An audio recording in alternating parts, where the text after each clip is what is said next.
வாழிய செந்தமிழ் வாழ்க நற்றமிழர் வாழிய பாரத மணித்திருநாடு. பாரத மணித்திருநாடு நேரில் அனைவருக்கும் வணக்கம். நாம் காஞ்சி மாமுனிவரின் கனிமொழிகளை பார்த்து கொண்டிருக்கிறோம். அந்த வரிசையில் இன்று 125வது பகுதியாக பழைய தேர்தல் தரும் தேர்தல் என்று நேற்று சொன்னதை தொடர்ந்து நல்ல பல குணாதிசயங்கள் உள்ளவர்களே தேர்ந்தெடுக்கப்பட்டார்கள் என்பதை விளக்குகிறார் காஞ்சி மாமுனிவர்.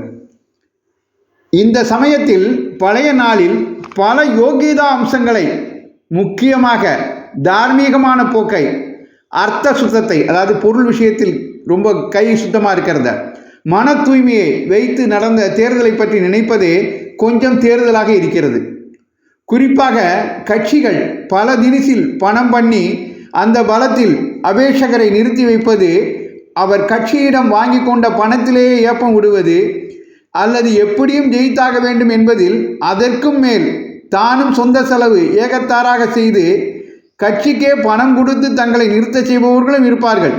பணத்தை சரியான வழியிலும் தப்பு வழியிலும் செலவழித்து ஓட்டு பிடிப்பது, அப்புறம் தான் செலவழித்ததற்கு வட்டியும் முதலுமாக தன்னுடைய பதவி காலத்துக்குள் சம்பாதிப்பது, இப்படி தான் கெட்டது போதாதென்று ஜனங்களையும் ஊரையும் லஞ்சத்தால் கெடுப்பது, ஊருக்கு ஊர் எப்போது பார்த்தாலும் கட்சி அரசியலில் சக்தி விரயமாவது என்கிற அதர்ம பட்டாளத்தில் எதுவும் இல்லாத ஒரு முறை அப்போது அனுசரிக்கப்பட்டது என்பதை அறிய ஆறுதலாக இருக்கிறது. கட்சி பர்சனாலிட்டி என்ற வாடைகளே இல்லாமல் இந்த குறுகிய எல்லைகளுக்கு அப்பாற்பட்ட தர்மம், திறமை, தூய்மை என்கிற பெரிய தத்துவங்களை மையமாக கொண்டே ஒரு தேர்தல் முறை நம்மிடம் இருந்திருக்கிறது என்று நினைக்கவே பெருமையாய் இருக்கிறது. பெர்சனாலிட்டி என்று வந்துவிட்டால் அப்புறம் அவனவனுக்கும் விருப்பு வெறுப்பு என்று வரத்தான் செய்யும். காரணம் தெரிந்ததும் காரணம் தெரியாதுமாக அநேக சுய அபிமானங்கள், துவேஷங்கள், பயாஸ்கள் ஏற்படத்தான் செய்யும்.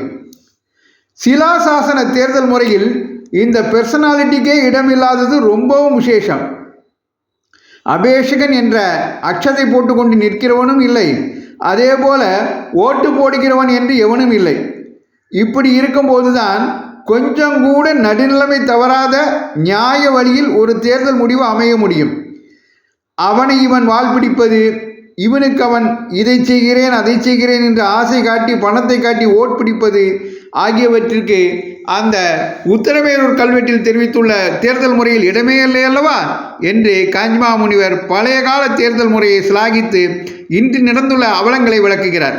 காஞ்சி மாமுனிவரின் கனிமொழிகளை தொடர்ந்து கேட்போம். நன்றி, வணக்கம், ஜெய்ஹிந்த்.